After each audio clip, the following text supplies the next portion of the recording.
We'll get to know business and community leaders playing a significant role in building the future of Milwaukee, our region, and the state of Wisconsin. We'll dig into their big picture perspective on the opportunities and threats we face as a region, and we'll get to know a little bit more about you personally. I'm Chris Jenkins, MMAC's Director of Communications, and our guest today is Nancy Hernandez, President of the Hispanic Collaborative.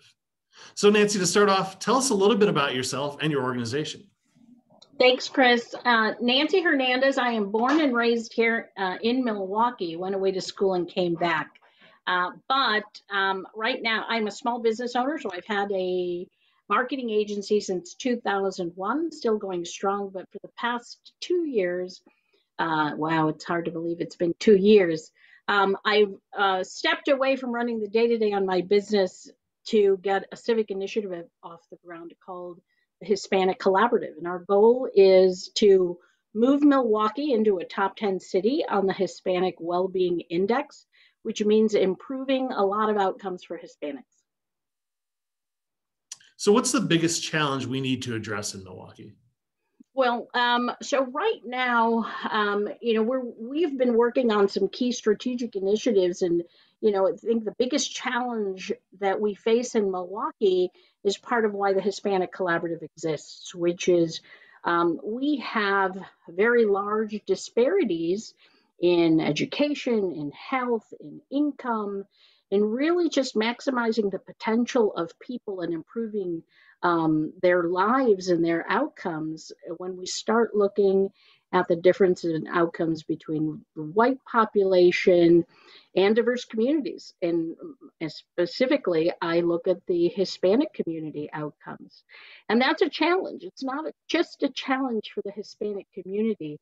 If you think about one, the percentage of population that Hispanics make up, and two, their growth trends, their outcomes and the footings that they have today are important to the overall economic prosperity of everyone living in this region. And so it affects their outcomes, affect everybody. They can help everybody, or they can hurt everybody. And that's what we focus on at the Hispanic Collaborative. And that is certainly one of the biggest challenges that we have in Milwaukee, not from the standpoint that these are big issues to unpack and require a lot of innovation, a lot of out-of-the-box thinking, a lot of willingness to change how we do things as always. And that's the hardest part of those challenges. And these issues are ones that will only be solved by everybody being at the table. Yeah, obviously those are some fundamental challenges that it'll take the entire region to solve. But in there, you also mentioned the idea of people reaching their potential. So what makes you optimistic about the future of Milwaukee and the idea that you could make some progress in this? Well, I am having lived here almost my whole life, I am a big fan of Milwaukee, of its people, of its pockets of neighborhoods, and of its diversity, and what makes that special. We are a big city with a big heart, and are also a small city with a lot of accessibility and 3 degrees of separation, maybe not 7, but those are all positive attributes. And what makes me optimistic about the future of Milwaukee today is really a renaissance that we've seen, and I think brought on by the challenges of this past year, a renaissance of being willing to look at our own issues and attack them with vigor and with honesty, and with a willingness to change business as usual, and we have to continue to do that. It's a hard thing, so we have to help people get out of their comfort zone and get comfortable with new ways of doing things. But that makes me very optimistic that I see that more now than ever. So Nancy, as somebody who grew up here and is, as you said, a fan of Milwaukee, if someone's coming from out of town, let's say past COVID and in normal times, what's one thing they should do here that they can't miss? Well, there's so many things that I think that they should see. But certainly you can't miss the art museum and really the whole lakefront of Milwaukee. That is a community jewel that has helped make Milwaukee vibrant, right? Our access to one of the largest freshwater lakes in the world. Um, that's fantastic to see that it is a community access point, right? It's not private land, and people are enjoying it, and then you have the jewel of what is the art museum at the end of it. So I think that that is wonderful to see. But I would also suggest that they get into our neighborhoods and walk around Brady Street, walk around Walker's Point, walk around Cesar Chavez Bid.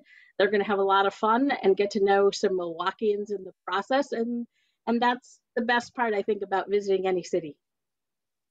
This is a challenging question because there's so many potential answers, but what's your favorite local restaurant and what should I order when I go there? Yes. Well, to all of my restaurateur friends, I love you lots. But when I go to my go-to comfort food, I go to Taco Loco at El Rey, right? Because I grew up. I'm Hispanic, right? So all of my creature comfort foods come from what I ate when I was a kid, and I go to Taco Loco at El Rey, which is great restaurant inside the El Rey stores. And I always get it's like a beef vegetable stew or soup, and I love it. So you can't go wrong with anything that you order there. But that's where I go. What was your first job and what's one lesson you took away from that first job?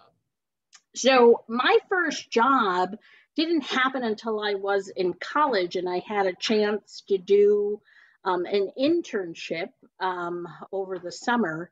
And I worked for We Energies, and I worked in their consumer affairs area. And so my job was to work with the consumer affairs area. And this summer, they happened to be kind of digging into some of the community based organizations that were helping them manage their whole moratorium program. And so, for me, the thing that I learned about it was I knew nothing about about We Energies and how a corporation functions, and how this whole thing with a bunch of people going into work in that same space, and what happens there, and some of the relationships. So it was eye opening for me and a great experience, and there was a great team of folks there to be able to have that experience and see how not just what happens within a corporation, but also their interaction and some of how they delivered what they delivered with the relationships with community-based organizations. Very good. What's a book you read recently or are reading right now? Recently, it's been too busy to pick up a book right now, but I'm a Malcolm Gladwell fan. So the last book I read was the recent one of Talking to Strangers. Anytime I can get entertainment and mix statistics and numbers, I'm a happy gal. Yeah, absolutely. What's a show I should stream? I'm not good with this because I don't keep up on everything new. I'm kind of one of those people that ends up looking at it 5 years after it's out. Although others in my household are different, they're definitely up on different things to stream. But I will say that I just binge watched the whole Versailles series, which, I studied French when I was in school, so I speak French. And I went to Versailles and I had a great experience there. And it was somewhat historically accurate. So I found it interesting. Very cool. What is your favorite inspirational quote? So this quote has stayed with me pretty much all of my adult life, and it's a Ben Franklin quote, and it goes like this: "The best way to begin about work is to work." And I think about that, you know, every time you start in your head unpacking some of these just enormous tasks that we have to do. And I try to do that. I dig in and start working. Yeah, I'd imagine with all the challenges you named at the top of the show that that'd be the only way to do it, right? Because otherwise you're just going to get caught in the morass of how difficult all these challenges are. Yes, exactly. What's one thing people might not know about you? Well, I say it's an interesting tidbit. It's nothing sensational, but I don't have a middle name. Interesting. Ever tempted to pick one, and what would it be? You know, I thought about that as I was a kid, because of course nobody likes their name that they're given, so they go through the period of, what, if I could pick my name, what would that be? So I always enjoyed the name Lauren, but I didn't.